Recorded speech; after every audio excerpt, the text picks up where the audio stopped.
ঈদে কি বাড়ি আসবি না? ঈদে বাড়ি আসবো কিনা বলতে পারছি না বাবা। তোমার অ্যাকাউন্টে টাকা পাঠিয়ে দিয়েছি। বাবা, আমার প্রমোশন হয়েছে, স্যালারিও বেড়েছে, পুরো 1 লাখ। আলহামদুলিল্লাহ। বাবা একটু লাইনে থাকো। বাবা, তুমি তো বলেছিলে পিতৃদিন কখনো শোধ হয় না। তুমি 26 বছরে আমার পিছনে যত টাকা খরচ করেছো, তুমি কি জানো আগামী 5 বছরে সেই টাকা তোমায় ফিরিয়ে দিতে পারবো?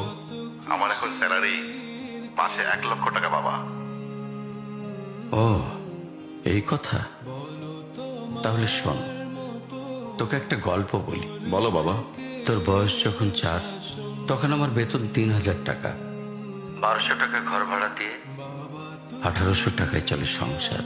আমি আমার সাধ্যমতো সারা জীবন চেষ্টা করেছি তোর মাকে সুখী করতে, প্রতি ঈদে কোরবানি দিতে। তোকে যেবার প্রথম স্কুলে ভর্তি করালাম, সেবারই প্রথম আমরা আমাদের কোরবানি দিতে পারিনি। সে বছর তোর মাকেও কোনো উপহার দিতে পারিনি।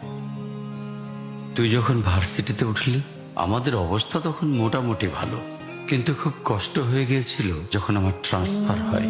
রোজ রোজ বাসে চড়ে, পায়ে হেঁটে, ঘামে ভিজে খুব দুর্বিষহ লাগছিল। একদিন শোরুম থেকে একটা বাইক দেখে আসলাম। সে রাতে আমি স্বপ্নেও দেখেছিলাম আমি বাইকে চড়ে অফিসে যাচ্ছি। পরের দিন তুই বায়না ধরলি, জার্নি করতে তোর কষ্ট হয়।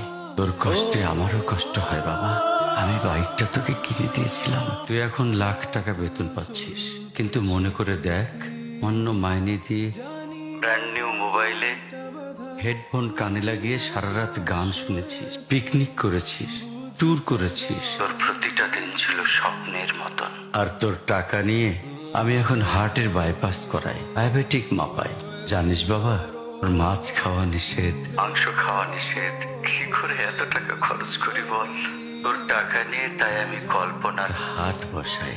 আমি বাইক চালিয়ে সারা শহর ঘুরে বেড়াই, বন্ধুদের নিয়ে সিনেমা দেখতে যাই। তোর মার হাত ধরে চাঁদনি পশরের সেন্ট মার্টিনের বালুচরে হেঁটে বেড়াই। চুপ করো বাবা প্লিজ। আমি তোমার কাছে চলে আসবো, তোমার টাকা না। আমি তোমার ভালোবাসা তোমায় ফিরিয়ে দিব বাবা। বোকা ছেলে, বাবাদের ভালোবাসা কখনো ফিরিয়ে দেওয়া যায় না। ছোট্ট শিশুর মলমূত্র মোছা যায়, আর বুড়োদের ঘরেও ঢোকা যায় না। ওকে একটা প্রশ্ন করি বাবা। ধর তুই, আমি আর তোর খোকা তিনজন এক নৌকায় বসে আছি। হঠাৎ নৌকাটা ডুবতে শুরু করলো।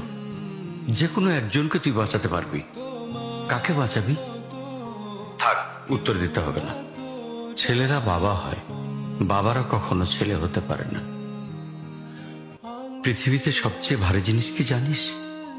পিতার কাঁধে পুত্রের লাশ।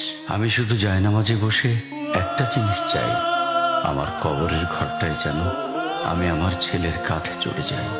তাহলেই তুই একটা ঋণ শোধ করতে পারবি, তোকে কোলে নেয়ার ঋণ। বাবাদের ঋণ কোনোদিন শোধ করা যায় না।